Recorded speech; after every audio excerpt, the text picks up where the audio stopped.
It is the far future of the 41st millennium. The Imperium of mankind rules great swathes of the Milky Way galaxy, but we are beset on all sides by enemies. The green-skinned and barbaric orcs, the horror of the tyrannid hive fleets, the soulless legions of the Necrons, the dark designs of the ancient Eldar, and the servants of the insatiable dark gods. Forever do they plot the downfall of the hegemony of man. But humanity has fallen from the light. It is a time of ignorance and superstition, conformity and tyranny. For mankind has paid the highest cost of ignoring the old axiom, beware that you do not fight monsters, lest you become one yourself. Hence, out of necessity, some say, the Imperium of mankind is the most repressive and brutal regime imaginable. Usually, the conflicts are as distant as the very stars themselves, from one edge of the galaxy to the other. Few are the times when fate weaves so many strands in such a grand ballet. Fewer are the times when doom brings so many players to the one fierce fray.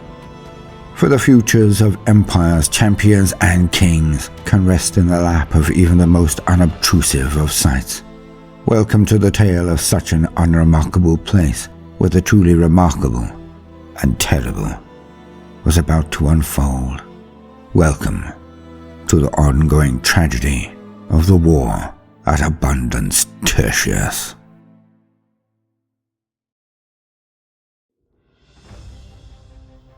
Last time on the war for Abundance Tertius. Strategic prognostication has ordered the mustering of Imperial might in the Abundance Tertius system. The ships of the Navy in Battlefleet Nelson patrol the system as Astartes and Mechanicus forces are arriving every day, camping and defending the Mandeville Point. The sector has never before witnessed this level of build-up, yet High Command still worry if enough forces will arrive in time and good order to meet the threats. 13 days ago, an Orc fleet tore its way out of warp space at the very fringes of the system, on the opposite side to the Mandeville Point. The Navy agreed to take on this force alone, for the Mandeville Point must be maintained, so the Astartes fleet performs this task, as both Elder Corsair and Necron fleets have been noticed gathering in the dark of the void between systems. As it entered the outskirts of the solar plane, the Orc fleet was drawn onto a set of planetary monitors as the battle groups of the Navy swung around behind the Orc formation and punished them. More a fact-finding mission, the battle fleet disengaged by acceleration and sped off towards distant planets to use their gravity to propel them faster through the void of space, ready for the encounters to come. The ground forces on Abundance Tertius are told to prepare for a period of siege, as the fleet engagement will require the Navy to protect their numbers, and thus they will not stop the Orc fleet dead on. The planet will be subjected to 2 days of orbital bombardment. The Sisters of Battle, Imperial Guard, and Planetary Defense Forces are drawn back to the central cities and few hives of the world to endure the bombardment and avoid shields, while the Catachan regiments take to the northern hemisphere jungles to await the Orc invasion. The Orc fleet continue on their way through the void towards Abundance Tertius, the central planet of the system. They are a dire threat indeed, for amongst their number are a plethora of Orc rocks. Huge meteors with engines and weapons attached, filled to the brim with millions of Orcs within. If they all reach the planet, there will be no war, for their landing alone will devastate the world beyond recovery. The Second Battle of Abundance Tertius. Battle Group Triumphant. Coming around Abundance Sextus and its 2 moons, the Navy was now hurtling through the void at close to its maximum speeds any of them had ever witnessed from ships of the line. Mild damage reports were rife across the bridges of the ships of the battle fleet, but none slowed or stopped. The Righteous Oath had made suitable repairs, and the damage was not as bad as it first appeared. The battle fleets were intact. Their escorts now fanned out around the main ships of the line, as they drove toward the Orc fleet at breakneck speeds. The Orc fleet bore down on the Platte and had gone through 2 minefields laying between it and Abundance Tertius. There was 1 less rock and many less escorts. A tail of ships now followed the main advance. 4 kill cruisers and a hodgepodge of Orc smaller craft were desperately trying to keep up and were strung out over thousands of kilometers, like a wake to the comet. The Navy seemed to be driving straight towards the Orc ships. No cunning plans, no clever formations. Or so it seemed to the whooping Orcs, who were even now attempting to bring themselves about to match the Imperial ships head-on. Where their armor was thickest, the guns the shootiest. The first ship of the line was the Emperor Triumphant, and her battle group on point. They witnessed the launch of hundreds of torpedoes in their direction. The deck crew seemed on edge. They would follow their admiral into hell if she asked it. But at this moment, it seemed she had done just that. For they were headed directly towards an angry Orc fleet, straight down their throats. Admiral KAMINSKA knew her fun had gone on for too long, as she had been sitting back in her chair, leg across her knee and bouncing her foot, as they had ploughed towards the Orcs. Her wry smile and cat-like narrowed eyes now shot open as she sat forward. Her bridge crew flinched, as they always did when she moved like this, from opposed to attack in an instant. She moved like her fleet, with ludicrous efficiency, with palpable malice. Open a channel to the group. It is time to prove our superiority over these greenskin scum. Again! Myrmidian, Nimrod, follow my lead. Descend by 4 degrees. But use thrust to keep your nose toward the Orc fleet. Morningstar, Aeneas, Molin, you will descend 3 degrees. All attached escorts match your line vessel. All support escorts drop at 3 degrees for 2,000 clicks, then descend by 2. But all of you, keep your noses up. Prepare to fire the Nova Cannon. With that, each and every member of the crew were informed, and all secured themselves. The power built. The ship seemed to hum and vibrate as the massive bolt was fired down the length of the ship. Each time it passed one of the gravitic coils, it changed the pitch of the vibration. But this was all so swiftly done that it ended up just being a tugging on the stomachs and eyeballs of all on board, as if something were trying to pull them forward. But it passed instantly, as the weapon fired at near light speed into the front rock, hitting it dead on. Fire from the other ships of the line, the other battle groups smashed into the same rock or hit one another. Both were destroyed, or as near to it. The battle groups then descended slowly and slightly as they sped forward, the Orc torpedoes and longest range weapons now inbound to their position. But as the fleet reached the point where they should have been hit dead on, should have seen the flash of the void shields lighting up, then potentially crumbling or worse, the Orc torpedoes going straight through the void shields and hitting armor straight out. But this did not happen, as the Orc shot and missiles flew directly over the heads of the battle group by some thousands of miles. Very close in naval terms, but they did not hit. As it was Orc fire, there were a few exceptions, as they were so inaccurate as to actually hit some of the fleet which were now way out of position. But not many, and none came through the shields and penetrated armor. KAMINSKA witnessed the realization of what they had achieved, were achieving, by the look of her crew's faces. One of her aides turned. "They're firing at where they see us. Their augers are no match for ours. They do not see the change in our actual course. We're not flying at them, but towards underrunning them, letting them go straight over us." The Admiral languidly turned, nodded, and stated, Well done, Ensign. But our prowers are in line with their ships, so they are confused. It would not work on any advanced and loose spacefaring species but the Orcs. The Border Prince's idea, of course. She trailed off as they continued moving forward, but they were still not firing with their lance weapons to the fore. It would have been irrefutable proof, even to the idiotic greenskins, that they were actually coming in below them. But even they were beginning to work it out, as some of the cruisers now tried to lower their own prows to match them, but only one or two. The Rock's course could not be modified easily, so there was no way they could outmaneuver the blisteringly fast-moving professional Navy formations. The fleets were going to pass right under the Orc lines. Now, my battle fleet, it is time. Prepare for rolling broadsides.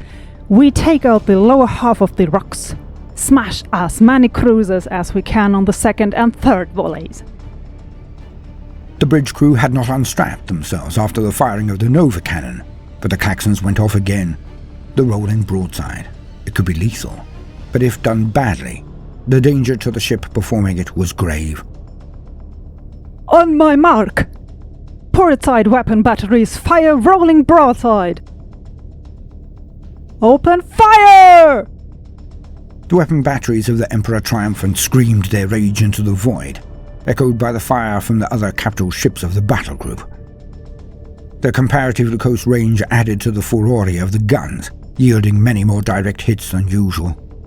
The massive weapons tore into the Orc ship's underbellies, smashing into armor and then through it. Fires erupted above the battle fleet like a film on a sea above them. A sea covered in flames. But there was return shot from their Orcs, of course. But their brutish weapons were still mostly forward-facing, their fire tearing at void shields but collapsing none on any ship of the line. Now, a rolling broadside was an ancient aquatic naval term for when the volley from the ship would be fired in succession instead of in unison, one gun firing after the other down the line of the ship. This was generally to prevent the kinetic discharge of the entire battery, shaking the wooden beams apart so the ship took in water, or even force the ship back into the water, which would wet the powder. But this was no less a concern for the ships of the Navy in the grim darkness of the far future. Too many batteries going off at once could offset their vector and tear them out of formation. This was a rolling broadside, done to limit this effect and cause more frequent fire on the enemy vessels. But what they were doing now was entirely different, for it was more a corkscrew broadside, rippling down the ship as it twisted, so there was very little time between the shots. But only skilled and veteran crews like those of Battlefleet Prince could manage it. For at the very last seconds, they shut off all propulsion, they built up velocity enough, and they put all energy into twisting. An oddity, but an effective one. Initiate roll. Starboard weapon batteries prepare to fire. At that, the entire battle group, then followed by the entire battle fleet, then twisted on their sides, so the ships turned around and around in a slow corkscrew effect. In this way, the starboard guns were in arc much faster than if they had simply been reloaded. Port batteries, second volley, fire! And the huge barrels of the batteries spat more blasts of metal, plasma, graphitic distortion, or explosives into the Orc fleet. The battle group then passed the thickest lines of the Orcs and beyond. It was then that they all banked up, ascending, but not obviously. The few Orc ships that could turn swiftly enough could not track them well enough to get a bead on them before they were out of range. KAMINSKA then continued on hard and fast, for her real role was coming into effect right now, as Battle Group Triumphant rose up and blew the straggling Orc ships behind the main armada to pieces, leaving none alive that had fallen behind the main Orc fleet.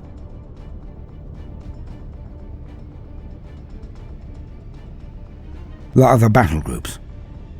Battle Groups Atlantis, Prince, Impregnable. As with Battle Group Triumphant, the three groups were apace with one another. Battle Group Nelson, or Prince, directly behind the first attack in the center. Impregnable to the port, Atlantis to the starboard. But the event went practically faultlessly.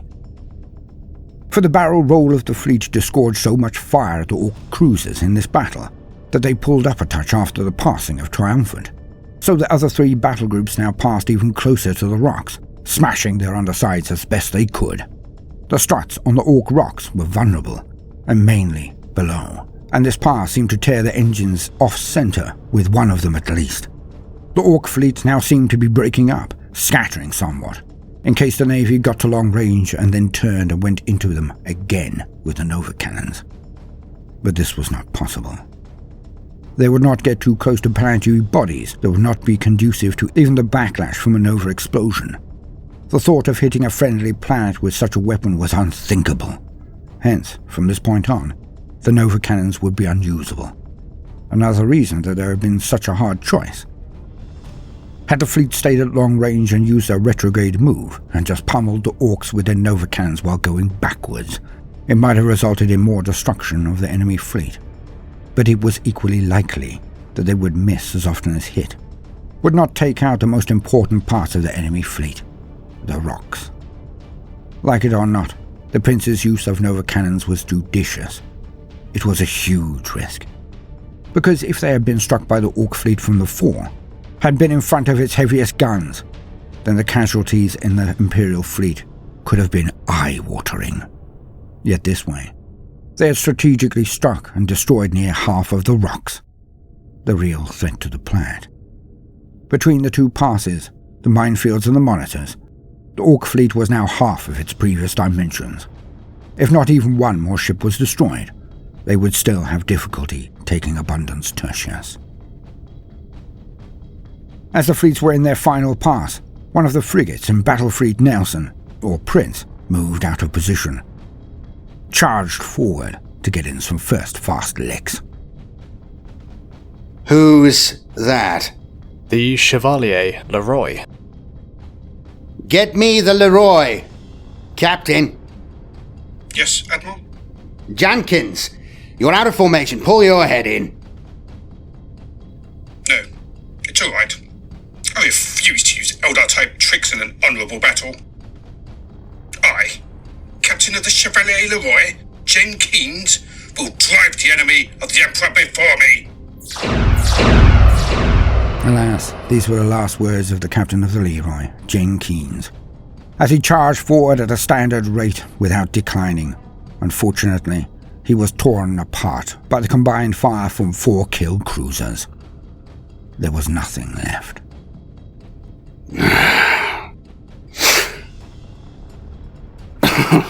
Well, that's one off my Sanguinalia gift list.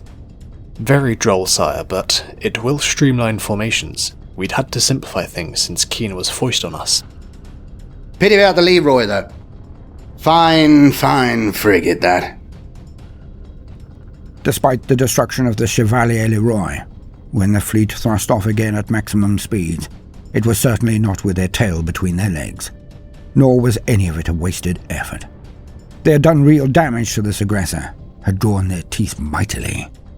All did regret that they could not afford to take the risk of just wheeling about and ploughing back into them, to smash them to pieces and save the plants from any attack. But this would have been a bloody battle, one which all could predict the outcome, but not the butcher's bill, not the price. So the fleet flew towards Abundance Tertius, preparing to come around it back at the Orc fleet even faster, in just under 5 days. Alas, at the rate the Orcs were going, they would be at the planet Abundance Tertius in 2, perhaps 3 at the latest. KAMINSKA's battle group finished the last of the stragglers, and then sped to join up with the rest of the fleet. Targets destroyed. A half-dozen escorts and cruisers finished off. The Morning Star had lost its shields and was still repairing the projectors. A few of the frigates were beaten up and crippled, but none of her group were destroyed. The second Battle of Abundance Tertius was over, and it was another resounding success. Not that the people of Abundance Tertius would view it that way in only 2 days, but it was a near bloodless victory for the Navy. Another rarity.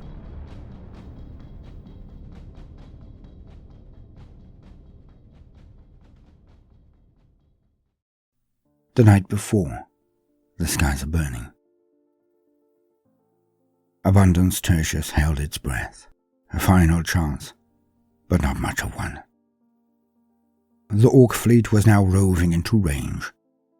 The only thing in its path, an old starport, less than 2 kilometers long. It had defense arrays and batteries, but they were short-ranged, fussy, and had not been used in centuries. Repairs had been made, but even the tech adepts of Mars could not make it anything more than it was. A small spaceport for shipping and refueling. It would not hold them. The Archduke stood out on his balcony, looking down on his capital, the hive and port city. It was beautiful. Every road, every corridor, every building, bench and square. The mighty walls that had been thrown up in years gone by, now adorned with magnificent statues and finery. It was a world that had been the center of its universe, a peaceful one, providing food to billions of people on worlds as far as 6 jumps out. The people of Abundance had been rightfully proud of the significance of their contribution, though they be only farmers. But now they were more. As the Archduke looked down, he could see the lines of people waiting for doles, the groups of guard or his own men, the Planetary Defense Force, who were billeted in every home in the place. They were everywhere. They had nowhere else to be. Most of them would previously have been tending their crops, would have been out in the green lush fields preparing for the harvest to come. But they were here instead. Because within hours, fire would rain down on the planet. Hate would be blasted down toward them from an enemy they had never met, never wronged. So, everyone had been contacted, herded, gathered under the protective skirting of the void shielding that existed on the world. But it was not in all cities, all built-up locales. So they too had to be evacuated. For void shielding was complex. It was not even about the resources. It was the knowledge to maintain, let alone create such advanced technological marvels. And the inner planets of the Imperium did not often gain the kind of prioritization over the embattled fringes to permit the lavish use of such limited a resource as the depths of Mars. The Archduke watched the heavy armor outside the walls, but still under what the umbrella of the void shielding should provide. When the 256th Armored Corps had arrived, it did not take more than a millisecond to realize they would never all fit within their already cramped positions. The General of Krieg had been as vexed as the Archduke had seen him, but still, the Duke did not budge. The tanks would stay outside the walls. After more hours of being shouted at, the Archduke bent and permitted the heaviest and rarest vehicles within. The Baneblades, the Shadow Swords. But there really was nowhere else for the rest to go. So they were battened down, and their crews decided to sit it out within their vehicles. A sound behind the Duke. A steady and firm footstep approached him. He did not turn. If it were an ally, they would not harm him. If it were an enemy, they would have had to fight through all of his guards to be on this level, at this highest spot in his tower. Since he had heard no commotion, the Duke preferred to project strength. He need not have done so, for the person now slowed and stepped to stand next to him was no threat, and certainly no one he needed ever worry about. She was above reproach, a holy being in his eyes, the CANNONESS of the Sisters of Battle. The stars seem so bright tonight, said the CANNONESS. It is because of the ban on lumens in the city and port. Without the light pollution, they are brighter than anywhere in the universe. So beautiful are they. Ahem. The CANNONESS cleared her throat. Ah, of course, my mistake. A small world view from a small world denizen. Of course, the stars shine brightest on Terra, on the Emperor of Mankind, of course. The CANNONESS then interjected. Your faith is righteous, but it is not true.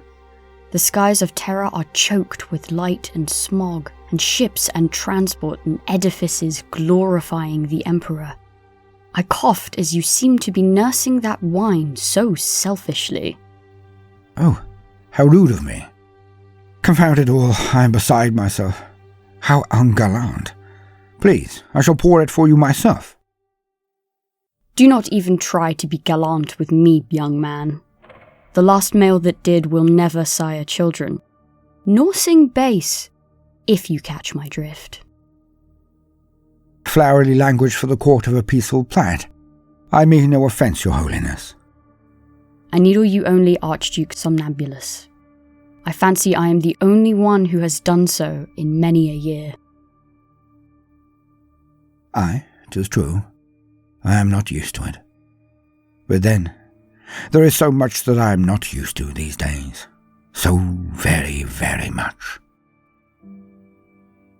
You must separate yourself from the suffering of your people.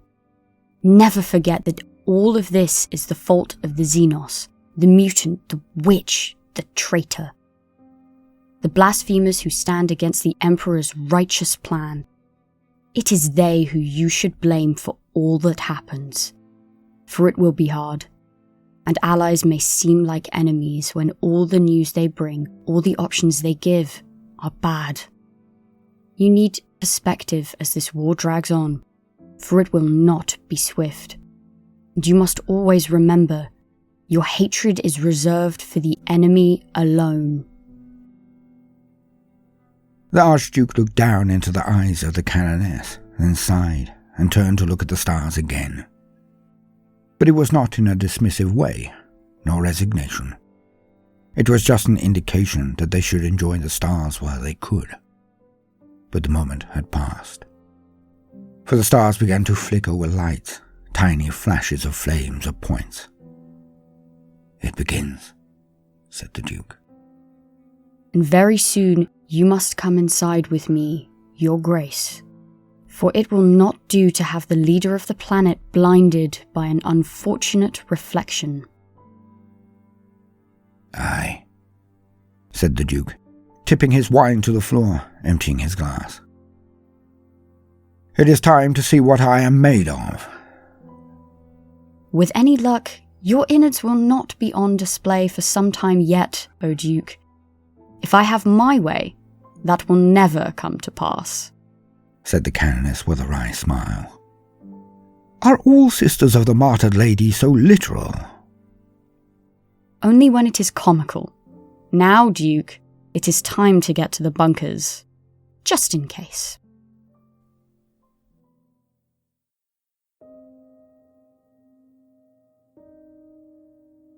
The first we knew they had arrived, the skies burned. At first, like twinkling stars or the Mechanicus firelights, almost pretty, almost beautiful. But it was close after that the first one struck. Even before the greater fleet arrived in orbit in range, one of their rocks came down in the northern jungle regions. It didn't hit anything or anyone important, but we could see it the world over.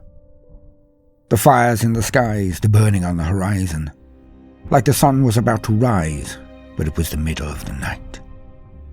Then all of the stars burnt. The munitions that fell on us were stopped by the void shields. It was like a flashbang the size of a hab block would land on them and dazzle all below. But we saw the explosions, the fires and earth and rubble thrown up. It was as if the Emperor himself was wroth with us.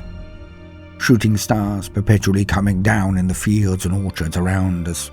Utter devastation. It was just before dawn when the second one came down, but it landed smack in the middle of one of the deepest oceans on Tertius. It was gone. The last luck we had for a long time. 4 more hours of constant bombardment of the city and port. The shields held, but it was never ending. Like some ancient low-tech torture, the constant thumps of the huge impacts. Near high sun, 2 came down within minutes of each other. One in the central plains, one in the mountains across from the heights. The range was 1 spire less upon its impact.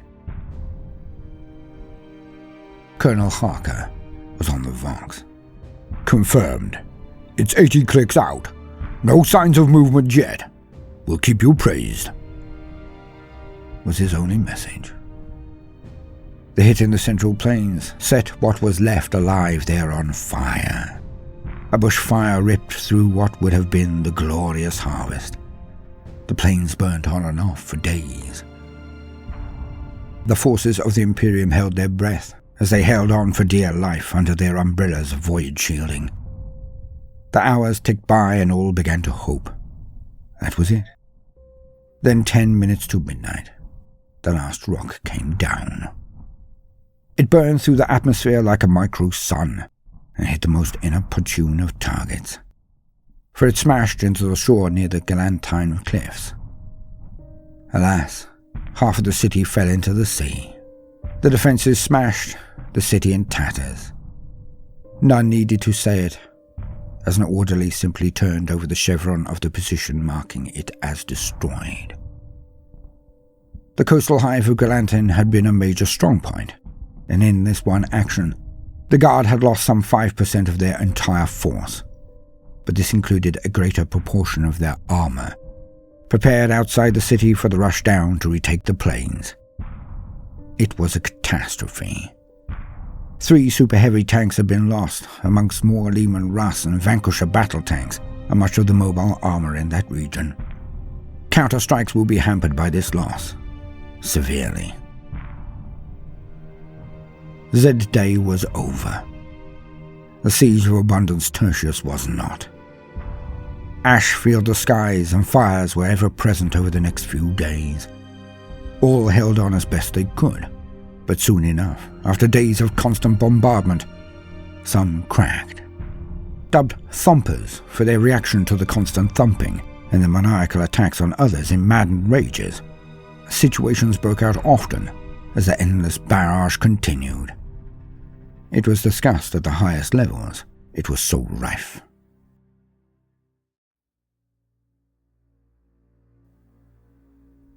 This is not normal, said the Canoness. None of this is normal for these parts, said the Archduke. We are unused to war, acquainted with hardship, of course. My people toil hard in the name of the Emperor, but we have not known war for so long. Indeed, but it is why you do not know.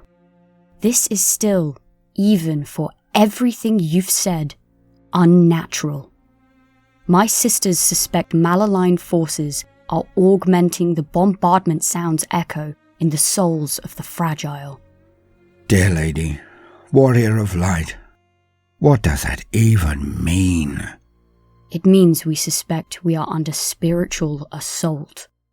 Your people are not as weak as you would believe. They are strong. That this is not more widespread is a miracle unto itself. Your presence, perhaps. But that doesn't answer the most important question. What do we do? Nothing yet.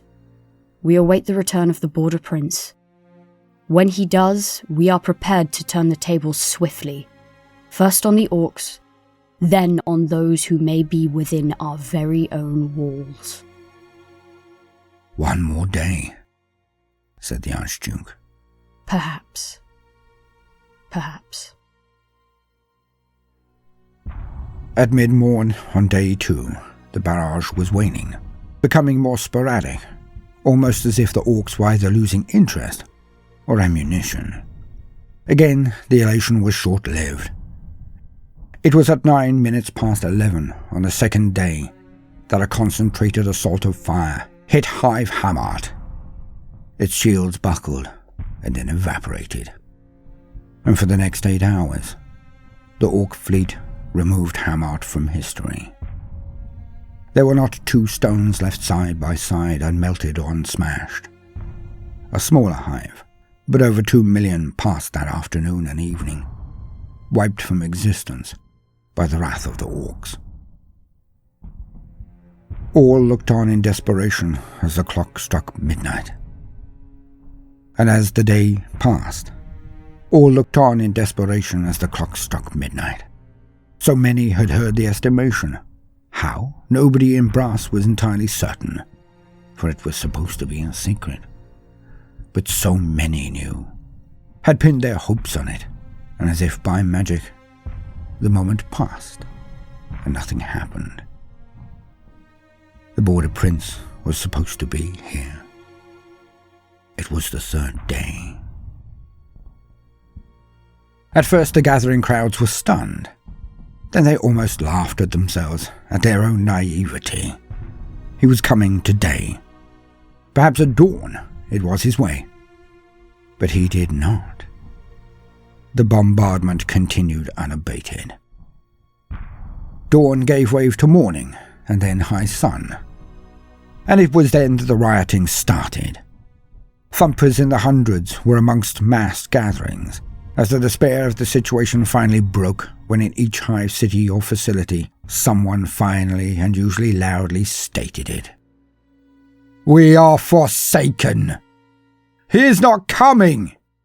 The Border Prince and his fleet are dead." And at that, all hell broke loose, and the gutters soon ran with blood. Mobs of angry proles attempted to force the gates to the port in the ludicrous hope of getting ship off-world. Despite the fleet in orbit, despite how nothing had taken off since this had all begun.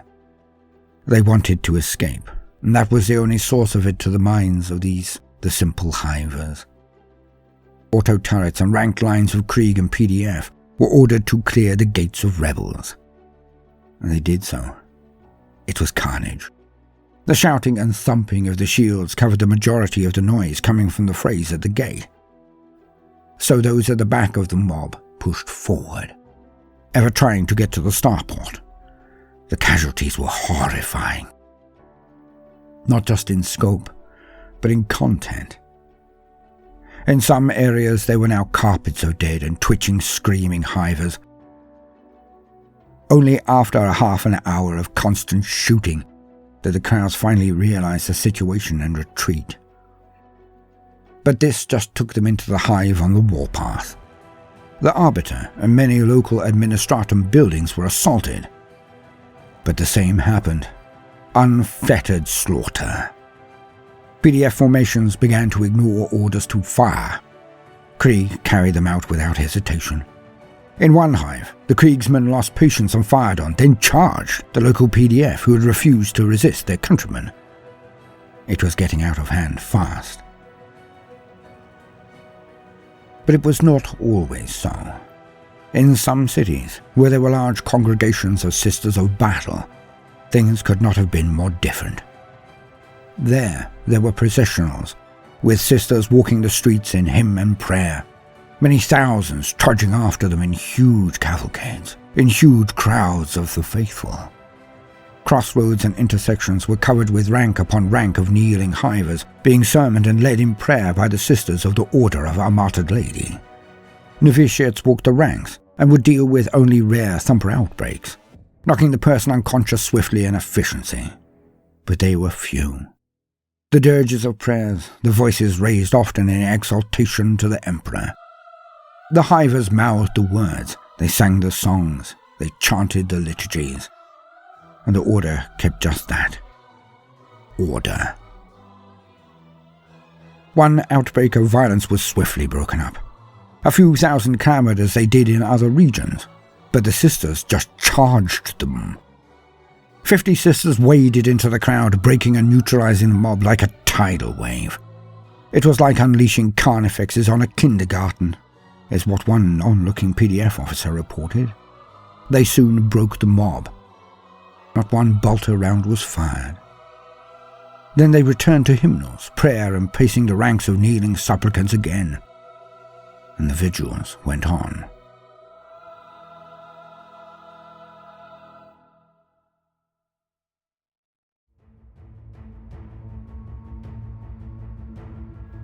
Then, in the 10th hour since high sun, on the third night after the siege began, the bombardment stopped.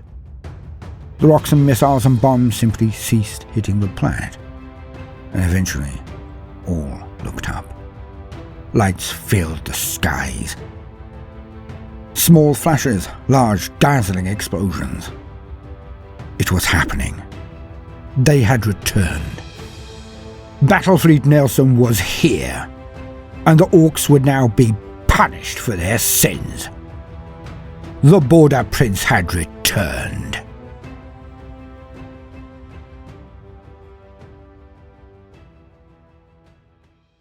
The Third Battle of Abundance Tertius. The Return of the Prince. The planet of Abundance Tertius was before them, its crest between the orcs and the 4 battle groups, moving at such colossal speed that they ate the distance faster than any of them had ever done before. Even at the 3 key points, they had not managed to build this much momentum, this much sheer strength. And the constant rumbling of the engines in thrust, the never-ending activity from the entire vessel, had made all within yearn for this moment, for the actual battle. Because at its end, they could perhaps rest. The whole formation had been stretched to breaking point. All of their pent-up fatigue and frustration was now ready to be unleashed on the enemy, before they all finally broke. The order of battle had been set days ago, the battle groups now tightening up for the last rush. At their head was Battle Group Impregnable. It was their turn for the honor. The other 3 groups would come in right behind them, also dragging in the patrol ships from Secundus on their way round, those ships having circled the planet multiple times to build speed enough to match the battle groups. The fleet was coming in so fast that they matched the speed of the agile and usually Quicksilver attack wings. There would be no chance of the attack craft, fighters and bombers, from ever landing back on their motherships at this speed. Yet they were launched in their entirety. Huge swarms of them flying above or below the battle fleet like shoals of fish around whales and sharks. The light of the star lit them up, their shimmering metal hulls reflecting the light. The sunlight on them, the orcs were now coming to view, and they were littered across the skies of Abundance Tertius like it was a barroom after a brawl. A few scattered here and there, mobbing the ground targets now in small gangs, some ships lumbering around without purpose. The orcs had been firing down, but their furore, their excitement had waned, despite the Docker used, as they simply did not get a rise out of it. The orcs had become bored. The reaction to the appearance of the Navy was swift, far more so than all previous engagements. The cruisers almost immediately began to maneuver and bring their enemies more in line. But this would take time, and they did not have it, as the battle fleets tore towards them like lightning. And at the last, the Lord Nelson held all of the fleet. The Border Prince was to address them all. Admirals, Commodores, Captains, Commanders, Junior and non-commissioned officers. To you and all that you have led, all that you have brought through the fires of battle, we have tested the mettle of the enemy. We have outfought them, and punished them mightily for it. But now we must show that we can outfight them in open space. We will get the jump on them, make no mistake. These scum have been bombarding our world, savaging the lands, the seas, the skies. They have been wantonly and freely killing our people, citizens of the Emperor and servants of the throne. This I will not abide. Their sacrifice is what has brought us to this point, their deaths given freely so we might prevail. So we sail to take vengeance on the enemy, the slayers of our people, the burners of our worlds. We go with fire and fury and the winds of the Emperor at our backs, onwards to glorious retribution. All battle fleets, break and attack! On the bridge of the Impregnable, the Admiral, Hassan Abbas, the Sword of the Stars, glowered at the display, then snapped his fingers at the comm station. Open a line to the ship and the group captains. Hassan stood proud as he addressed his fleet, almost casually. Right, you sorry lot. So far we've done our part, but now it's crunch time. Battle Group Atlantis and Triumphant have had their time in the sun. Now it's our time to shine. Rolling broadsides are to follow, but for the present, we are given the honour of the tip of the wedge, the first in, so we do what we do best. We punch a pathway through these Xeno scum for the rest of the fleet. The Impregnable will form the tip. Emperor's Majesty, Mercurial Wrath form up. The rest behind as usual. Battle Group Impregnable, full advance. Ramming speed! And the battle was joined. The Impregnable, Emperor's Majesty, and Mercurial Wrath all formed a triad, the battleship at the front, the other two just behind it and abreast of one another. The other three ships of the line, the heavy-duty combat vessels of the Navy that were built for just this sort of engagement, were just behind. The escorts were the next ranks instead of surrounding the front vessels. In any other world, in any other future, anywhere that was not so hopeless, not so pitiless, not so spiteful, the last declaration would have been a joke or irony. But when the Sword of the Stars declared his intention, his crew just prayed the lance batteries would bring anything down before he could make it a reality. For the Impregnable had been reinforced, was a battleship of the Imperial Navy, and it rammed when it needed. It had been rare, but Admiral Hassan had no fear of collisions. Nobody could understand it, but his nerve was unshakable. He was not insane nor stupid. He would just calculate the amount of damage his ship would take. He knew her backwards, and more than he did any living, breathing being he had ever met or likely ever would. He trusted his ships. The targets were battered old naval cruisers, some Xenos craft, traders and transports with guns and engines and armor attached in the crude and ugly way of the Orcs. They should fear the collision far more than the Impregnable. So the battlefield followed after their brave admiral, ready to take their revenge on their enemy. The forward lance batteries of the lead trio burned forward and slammed into a kill cruiser and a wallowing Orc attack ship. The two were heated to the temperature of the inside of a volcano, and their armor was punched clean through. They were burning and smaller explosions were tearing up and down their hulls as they floated away, their engines silenced but not in explosions. Yet. The attack craft of the Navy now broke apart and flew towards their quarry on the hunt.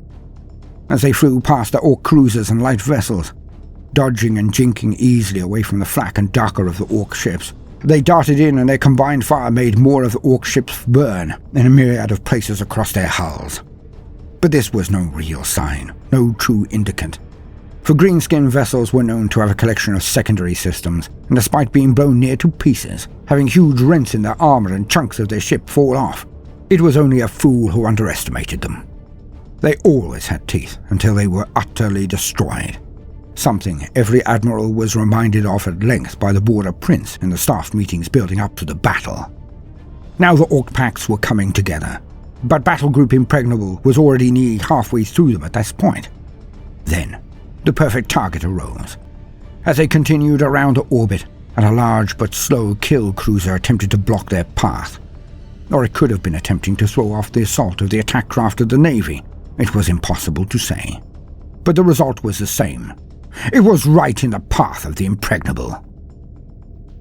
The battleship shot its forward banks and lance batteries to smash into it, softening it up, before ploughing straight through the Orc ship. The impact was a colossal kinetic strike to the ship, but it had been built for this. The long neck of the Impregnable seemed to judder as the ram of the prow sliced into the enemy vessel and clove it clean in two. Explosions lighting up the void as the two halves fell apart explosively. Yet the Impregnable continued through the debris, smaller parts hitting the front of the Arrogance in the second line, but to no real effect. The void shielding of the fleet mostly held again, as the Orcs were not fully in place to stop the first wave.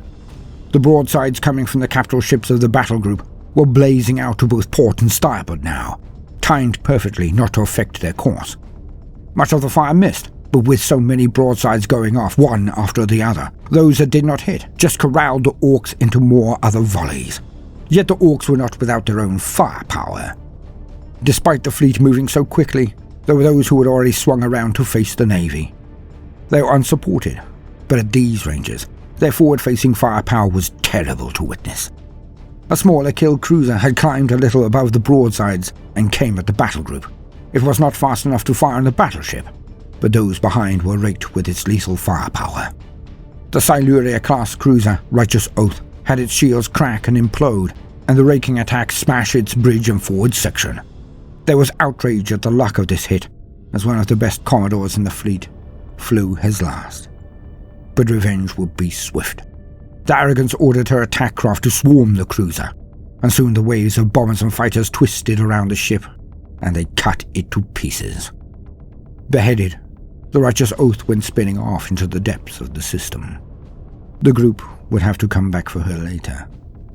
This was not over. This was not nearly over. The battle groups came out the other end, having smashed a good third of the Orc vessels, but leaving their attack fighters behind.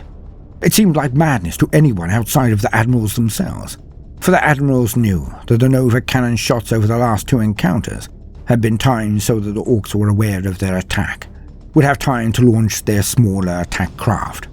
Perhaps. But they would have lost most of their fighters in the shots that hit.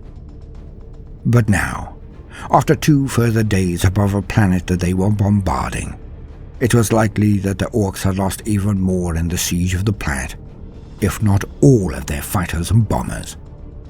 So it was no shock to the admirals when the Orc fleet did not have much in the way of anti-aircraft of their own, and the Navy air wings went to town.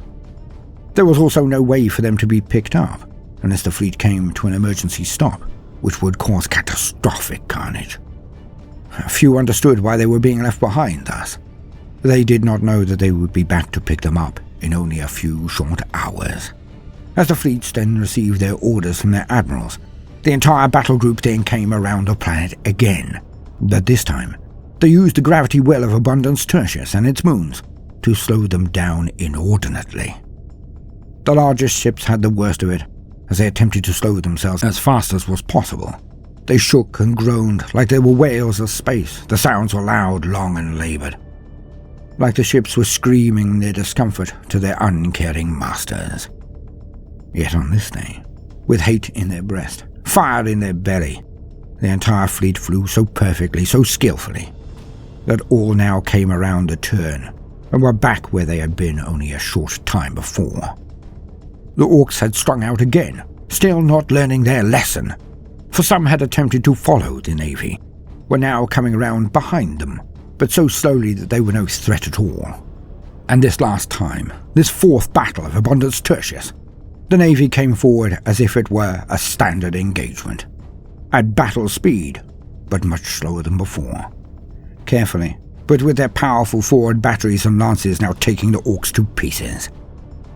The fleet moved so they could alternate their forward ships. Should one lose void shielding, it could duck behind cover of another.